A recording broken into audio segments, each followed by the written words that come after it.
The Saudi Arabian boxing takeover has got us all thinking of potential dream fights that are now closer than ever. However, some fantasy matches have been fantasy for a reason.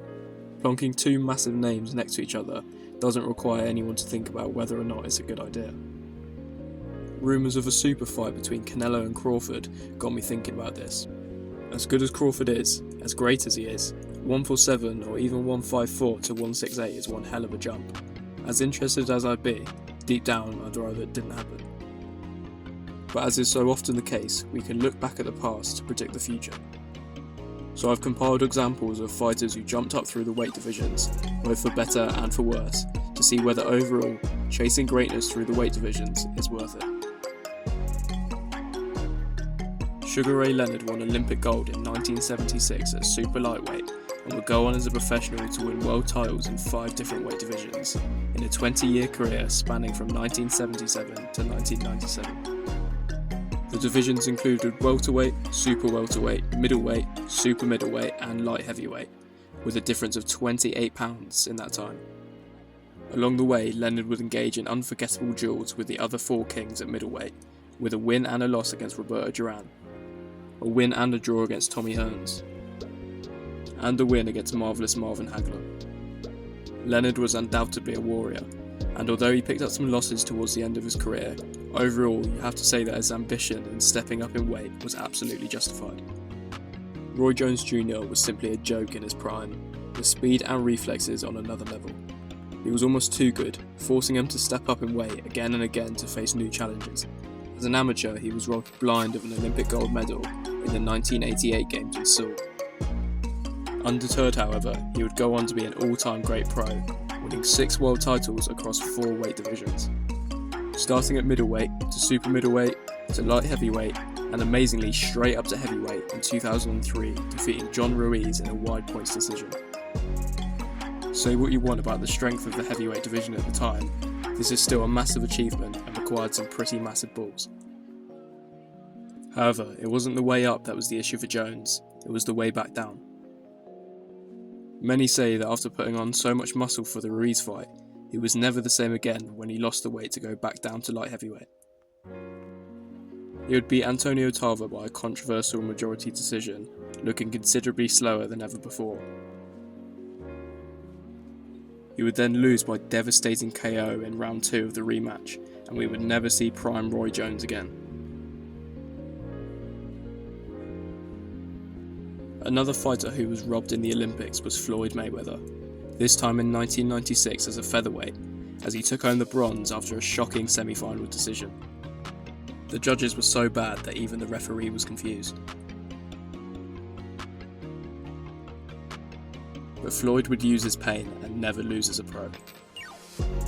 From super featherweight to lightweight to super lightweight to welterweight to super welterweight, from pretty boy to Money Mayweather, one thing would always stay the same: Floyd was always winning.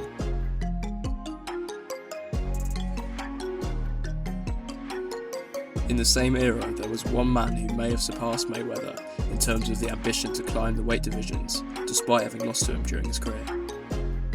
The only man to win world titles in 8 different weight divisions, Manny Pacquiao.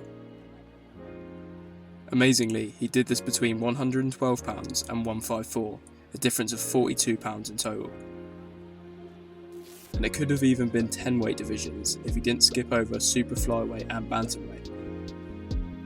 His win over Antonio Margarito at 154 pounds was ridiculous considering the pure size difference between the two, and the pure domination of the fight in Pacquiao's favour.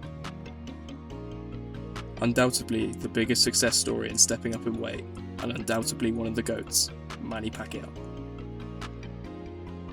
Unfortunately, I did say we'd look at some bad examples, but we won't dwell for too long.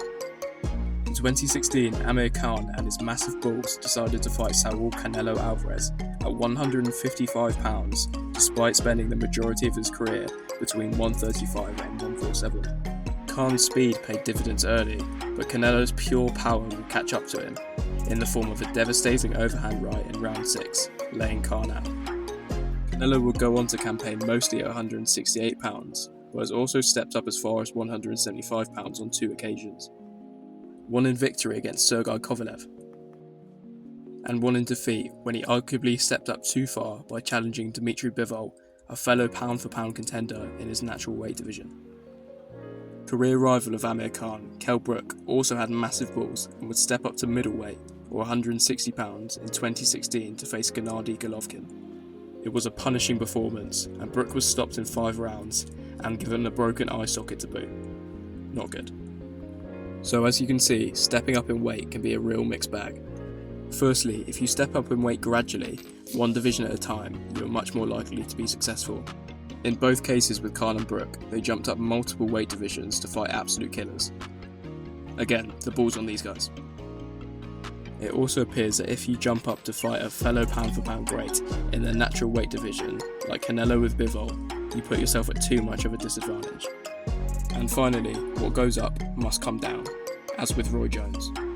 It appears best to go up gradually and retire at your heaviest in most cases, instead of putting your body through the turmoil of a brutal weight cut to get back down. So if Crawford was to go up against Canelo, history would really be against him. Multiple divisions at once to fight a fellow pound-for-pound great could spell disaster. But as always, let me know if I'm wrong, and I'll see you all again soon.